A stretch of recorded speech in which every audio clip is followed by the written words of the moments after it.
Well, thanks very much for that introduction, and congratulations to QSAPS on organising this gathering today, and thanks Ali for organising travel, etc. And good to have this invitation to come and talk to you. And as Malcolm's alluded, my talk is about the South China Sea and the game of tit for tat that we're seeing in the South China Sea these days. There's little doubt that the situation in the South China Sea has deteriorated over the last few years, although to some extent, like a sine curve, there's ups and downs. And I think, if anything, probably we're in an up period at present after a down period of a few months ago. Now, this current situation is due to a number of factors. Firstly, we're seeing increasingly nationalistic assertions of sovereignty. We're seeing increased militarisation of the South China Sea, expanding naval budgets of the littoral countries. We're seeing more ships, submarines and aircraft being deployed into this area where there's already these sovereignty disputes. Now, it's not just the littoral countries. We're also seeing deployments in the South China Sea of Indian naval ships and submarines, aircraft, and also the US Navy is increasing its level of activities in the South China Seas. And I think the risks of an incident there, and perhaps in the worst case scenario, an incident involving a submarine, the risks are increasing. And at this stage, of course, unfortunately, we don't really have any proper mechanisms in place to manage such an incident or to prevent such an incident in the first place. We're also seeing, this is where the game for tit for tat comes in, we're also seeing increased competition in the South China Sea between China on the one hand and the United States, Vietnam and the Philippines on the other. And I'll give you a couple of examples of this. Just a few months ago, the US State Department issued a very formal statement on the South China Sea. I think it was the first statement of that nature that the State Department had made, in which it had very thinly veiled criticism of China for some of China's actions in the South China Sea.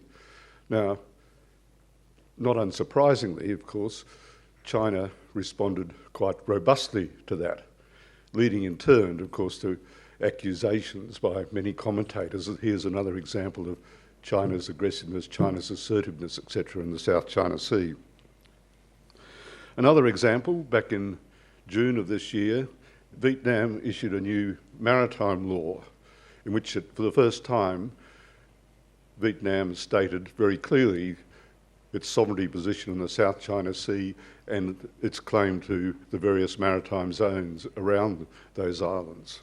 And these islands, of course, which are claimed also by China, and in some cases also claimed by a number of other Southeast Asian countries, Philippines and Malaysia in particular. Now, again, Beijing couldn't rest quietly on that, and Beijing did respond, and responded in two ways. Firstly, it declared this new city of Sansha and new municipal arrangements in the Paracel Islands, the northern part of the South China Sea, which this island group, of course, claimed by both China and Vietnam. Secondly, China, in contravention, of course, in direct contradiction of the Vietnam's maritime laws, let this map of new prospecting blocks for oil and gas exploration, which of course were slap bang close to Vietnam and in the area that Vietnam had just claimed. Now, I suggest that that action by China, to some extent, of course, was a robust response to the initial action by Vietnam in issuing that new maritime law. Now, the unfortunate consequence of this game for tit for tat is that the development of effective regimes for managing the sea and its resources have become more difficult. And they're also becoming more necessary because we're getting increased shipping traffic across the South China Sea, increased incidents of illegal, unreported, unregulated fishing, destruction of marine habitats. There's a desperate need for cooperation to manage the sea and the environment and its resources. And it's ironical here that that regional forums are now saying that we can't have that cooperation, that necessary cooperation, unless we first have confidence and trust. And that seems to me that we're putting the cart before the horse to some extent, because for many years, and even the ASEAN Regional Forum, for example, lots of statements over the years that these softer forms of maritime cooperation, such as search and rescue, marine environmental protection, fisheries management, all those were forms of confidence building. And of course now we're in this situation now where the regional forums and the regional countries are saying, all right, we can't do that cooperation, we can't even do that basic cooperation, search and rescue, etc., unless we first have confidence and trust. And the irony here is that confidence and trust in that context is really a euphemism for some resolution of sovereignty, some concessions on sovereignty, and of course the reality is we're never ever going to get that situation.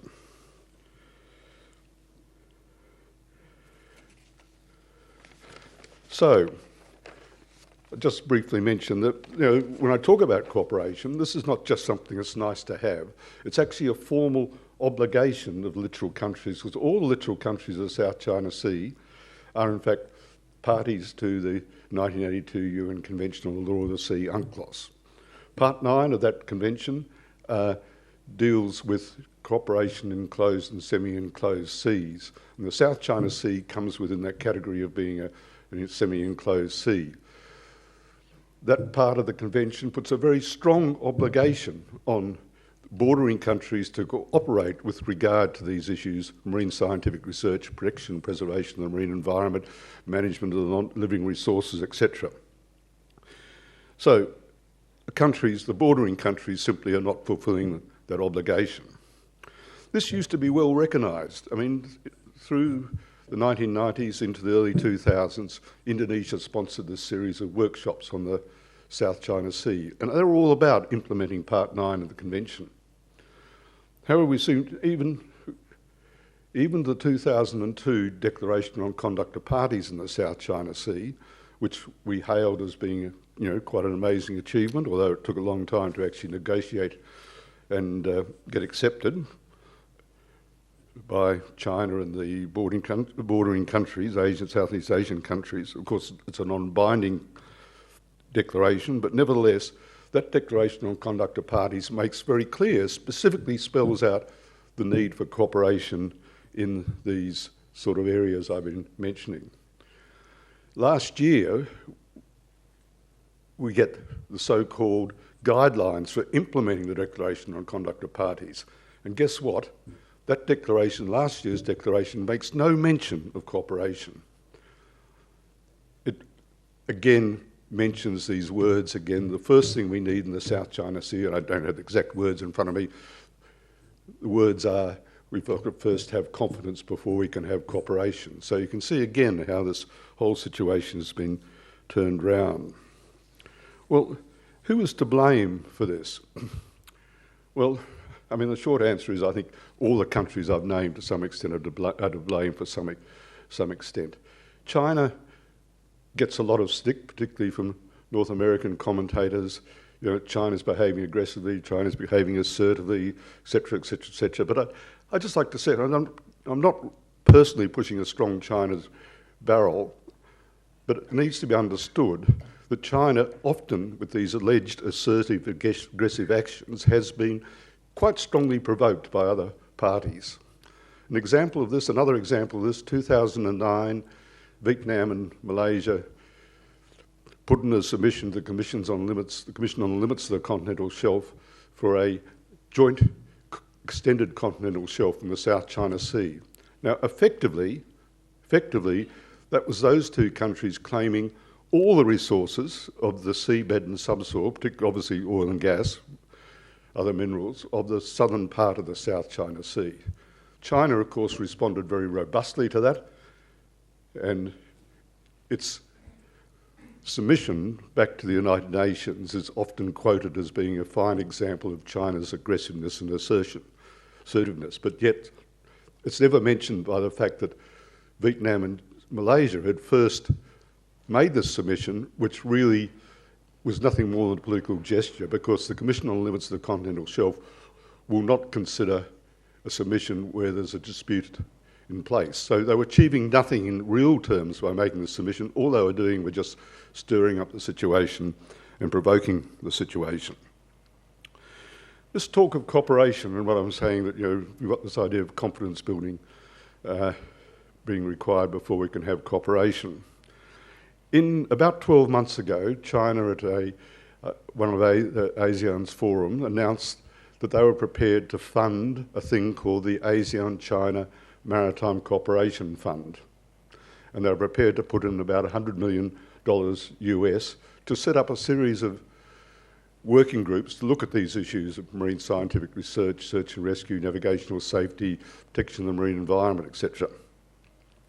Now, strangely, that announcement, that offer, attracted very little press in the West, very little comment in the West, but yet it was a very earnest effort, in the most simple terms, to actually foster the form of cooperation that was required.